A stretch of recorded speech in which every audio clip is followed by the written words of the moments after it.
پاکستانی فضاؤں کا خاموش محافظ KJ-500، یہ KJ-500 کس بلا کا نام ہے؟ عامر رضا میرے ساتھ موجود ہیں، ان سے بات کرتے ہیں۔ عامر بھائی، KJ-500 اس کے بارے میں بہت سے لوگوں کا خیال ہے کہ شاید یہ وہ خاموش محافظ ہے جو ہماری فضاؤں کی خاموشی سے نگرانی کرتا ہے۔ یہ مجاہد ہے، اور KJ-500 میرا نام نہیں ہے۔ کم از کم یہ ایک ایسا جہاز ہے جس کو واقعی مجاہد کہنا چاہیے یا محافظ کہنا چاہیے، لیکن یہ پاکستان آ رہا ہے پاکستان کی فضائی حدود کی نگرانی کے لیے۔ یہ ایک بڑی مشین ہے جس کے آنے سے پاکستان کی دفاعی صلاحیت جو ہے، اگر آپ اس کو اس وقت 19 سمجھے تو یہ 20 ہو جائے گی، یعنی ایک درجہ ہم اوپر چلے جائیں گے۔ کیوں چلے جائیں گے یہ بھی میں آپ کو ضرور بتاؤں گا، یہ بھی بتاؤں گا کہ یہ آئیں گے کب۔ یہ پاکستان آ چکا ہے، میں نے آپ سے کہا تھا کہ پاکستان آئیں گے، لیکن یہ پاکستان آ چکا ہے۔ 2024 میں جب ہم انڈس شیلڈ کا فضائی جو مظاہرے کر رہے تھے، سرفراز رفیقی ایئرپورٹ پر KJ-500 کو بھی لایا گیا تھا۔ اور یہ KJ-500 جو ہے یہ ہے کیا؟ یہ ایک airborne early warning system ہے جو کہ ایک جہاز میں پر مشتمل ہے، لیکن اس میں اس کے ساتھ ایک پورا کنٹرول آفس ہوتا ہے۔ اور یہ کیوں ہے؟ کیونکہ 5th جنریشن کے جتنے جہاز ہیں ان کو کنٹرول کرنے کے لیے اس طرح کے airborne early warning system کے ساتھ ساتھ ایک کنٹرول روم بھی چاہیے ہوتا ہے۔ پاکستان کے پاس ابھی تک اس طرح کا کوئی سسٹم موجود نہیں ہے۔ پاکستان کے پاس اس سے ملتا جلتا ZK-3، یہ بھی چائنیز ہے جی، ZK-3 ہے جو Y-8 جہاز کے اوپر، یہ جہاز کی قسم ہے جس پر نصب کیا گیا ہے، اور اس پر بھی 2 رڈار جو ہیں وہ کام کرتے ہیں، اور اسی کے نتیجے میں پاکستان رافیل طیارے گرانے میں کامیاب ہوا تھا۔ پاکستان کے پاس ایک اور سسٹم بھی ہے جو کہ سویڈن کا بنا ہوا ہے، اس کو صاب کہتے ہیں، اور یہ عام جو مسافر جہاز ہوتے ہیں ان پر ہے، لیکن Y-8 کے بعد چائنا نے نیا ماڈل دے دیا Y-9 کے نام سے، اور یہ ماڈل جو ہے زیادہ دیر تک فضا میں رہ سکتا ہے۔ اس میں 5th جنریشن جہازوں کے لیے کنٹرول روم جو ہے وہ بن جاتا ہے، 4 افراد پر مشتمل جو اس کا کرو ہے وہ یہ سارا کنٹرول کرتا ہے۔ لیکن ایک خاص بات جو باقی airborne early warning systems میں ابھی تک نہیں ہے وہ یہ ہے کہ یہ 360 ڈگری تک دیکھ سکتا ہے، یعنی اس کے جو 3 رڈار ہیں اس کا جو ڈوم ہے اس کے اوپر نصب ہیں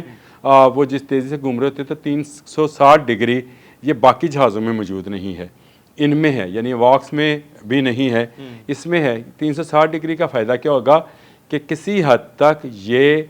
5th جنریشن کے اسٹیلتھ طیاروں کو بھی ڈیٹیکٹ کر جائے گا۔ یہ جو ہم کہتے ہیں F-35 جو ہے وہ اسٹیلتھ طیارہ ہے، 5th جنریشن ہے۔ ہم کہتے ہیں بہت سارے رافیل جو ہے 4.5 ہے، اسٹیلتھ ٹیکنالوجی سے لیس ہے، تو یہ جہاز کسی حد تک اسٹیلتھ ٹیکنالوجی کو بریک کرنے کی اہلیت رکھتا ہے، یہی اس کی سب سے بڑی خوبی ہے۔ اور دوسری اس کی خوبی یہ ہے کہ یہ پاکستان کو لینا اس لیے ضروری ہے کہ پاکستان J-35 لینے جا رہا ہے۔ J-35 جو ہے اس کو بہت زیادہ ایسا ڈیٹا AI ڈیٹا جو ہے وہ چاہیے ہوتا ہے تاکہ وہ اپنے دشمن تک صحیح طریقے سے میزائلز کو فائر کر سکے اور اپنے آپ کو ریڈار جیمنگ پہ لے کے جا سکے۔ اس کے لیے بھی اس کو ایک ایسے جہاز کی ضرورت ہے جو بہت بلندی پر موجود ہو اور اس کو سارا ڈیٹا جو ہے سرکل کر کے دے رہا ہو۔ اس طیارے کے اندر یہ جو KJ-500 ہے اس کے اندر یہ ساری خوبیاں ہیں۔ اس کا کنٹرول سینٹر بنتا ہی اس جہاز کے اندر ہے J-35 کا، اس لیے پاکستان کو جب آفر ہوا تھا J-35 اس کے ساتھ KJ-500 بھی آفر ہوا تھا، اور پاکستان نے اس پر آمادگی کا اظہار کیا تھا۔ بہت ساری ویب سائٹ، بہت سارے ذرائع جو ہیں اس بات کی تصدیق کر رہے ہیں کہ J-35 کے آنے سے پہلے KJ-500 جو ہے وہ پاکستان کی فضائیہ کے پاس موجود ہوگا تاکہ اس کا کنٹرول جو ہے وہ بنا لیا جائے اور اس کو انٹیگریٹڈ کر دیا جائے۔ اس کا ایک اور فائدہ بھی یہ ہوگا، آپ نے یہ جو جنگ ہوئی جنگ مئی، اس میں ہم نے آبزرو کیا کہ J-10C جو ہے اس سے فائر کیے گئے میزائلز کا رافیل طیاروں کو پتہ نہیں چلا تھا، تو وہ بھی کیونکہ ZK-3 ہمارے پاس تھا تو اس نے اس کو جیم کیا، ہم نے اپنا جو میزائل کیا اس کا رڈار بند کر دیا۔ اب رڈار سے رڈار نہ ٹکرایا، جس کی وجہ سے طیاروں کو بر وقت پتہ نہ چل سکا اور وہ اپنی پوزیشن کو تبدیل نہ کر سکے۔ جب انہیں پتہ چلا، جب اس میزائل کے رڈار کو آن کیا گیا، اس وقت تک بہت دیر ہو چکی تھی، وہ تو لمحوں کی بات ہے۔ اب پاکستان جو ہے یہ KJ-500 جو کہ Y9 پر بنایا جائے گا اور اس میں 360 ڈگری جو ہے اس کی خاص افادیت ہے۔ اس کے ساتھ ساتھ ایک اور چیز مجھے بھول نہ جائے، وہ یہ ہے کہ یہ بھیا کے وقت 100 اہداف کو جو ہے وہ نشانہ بنانے کو ٹریک کر کے نشانہ بنانے کے لیے آپ کے سامنے لا کھڑا کر سکتا ہے، یعنی آپ کے جہازوں کو اور آپ کے میزائلز کو 100 اہداف دکھا سکتا ہے ریئل ٹائم میں 360 کے اینگل سے، اور آپ کے لیے بالکل ایک ویڈیو گیم جیسا، وہ جس طرح کی ہم ویڈیو گیم کھیلا نہیں کرتے تھے مکھیوں والی ایسے ایسی جاتی، یعنی عامر بھائی یہ اب اگلی دفعہ 6-0 نہیں 100-0 ہوگا انشاءاللہ۔ یہ اس دفعہ بھی 10-0 ہو جانا تھا، لیکن ہم نے تھوڑا سا ترس آیا کہ بالکل ہی نہ یہ جو ہے کلیپس کر جائیں۔ لیکن اصل بات یہی ہے کہ پاکستان کے پاس یہ ارلی وارننگ سسٹمز جو ہیں پہلے سے موجود ہیں، لیکن اب اس میں ایک قدم میں نے 19 اور 20 کی مثال اسی لیے دی تھی کہ ہم ایک قدم آگے بڑھ رہے ہیں۔ بھارت اگر 16 پہ ہے تو ہم پہلے بھی 19 پہ ہیں، لیکن اب ہم 20 پہ جا رہے ہیں، اور بھارت کے پاس ابھی کوئی ایسا سسٹم موجود نہیں ہے۔ اسی لیے میں کہتا ہوں کیونکہ اس جہاز کی جو رینج ہے یہ 500+ کلومیٹر تک ہے،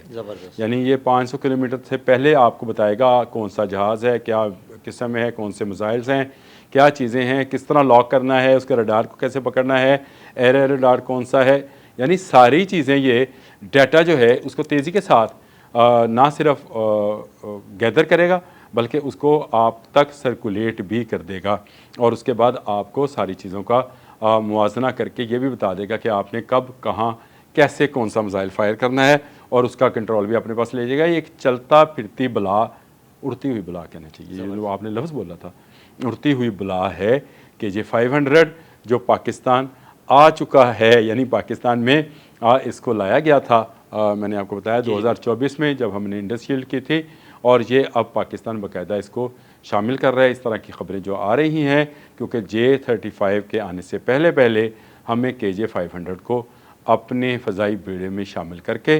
اپنی فضاؤں کو دور تک نہیں بہت دور تک محفوظ بنانا ہے۔ بہت شکریہ عامر بھائی، جی بالکل عامر رضا نے بڑی تفصیل کے ساتھ آپ کو KJ-500 کے بارے میں بتایا۔ عدیل احمد اور عامر رضا کو اجازت دیجیے گا، اللہ حافظ۔ بھارت کے پاس ابھی کوئی ایسا سسٹم موجود نہیں ہے، اسی لیے میں کہتا ہوں کیونکہ